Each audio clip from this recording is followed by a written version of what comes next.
Pechga olganda nimalarga e'tibor berish kerak? Birinchi navbatda tepa qismi albatta oltili listda bo'lishi kerak. Chunki olov tepa qismiga uradi mana.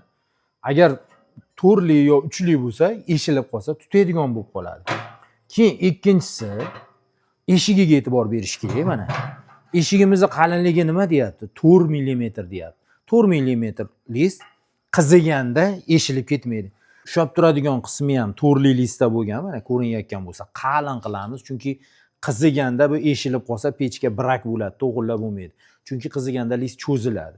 Shuning uchun qalin qilamiz. Keyin tagida tortmasi bor, kul tortmasiga tushadi. Keyin mana yon qismini ham ko'ringlar. Yon qismini 3li listda qilganmiz. Splashnoy qilib lazerda kesganmiz. Keyin bu pechkani to'rtburchak qilib qo'ysa ham bo'lar edi. Biz to'rtburchak qilmaganmiz. Bunga sabab hatta yonayotgan o't qisilib chiqadi. Tagidan ham ancha issiq beradi. O'tinga ekonom bo'lish uchun shunaqa uklonli qilib qilamiz. Tagiga ham lis o'tkazib qo'yganmiz. Batga suvmi, nimadir qo'yib qo'ysa issiq turadi. Pechka ekonom pechka, chunki sinalgan, ozgina o'tin ko'mirga katta joylarni isitadi.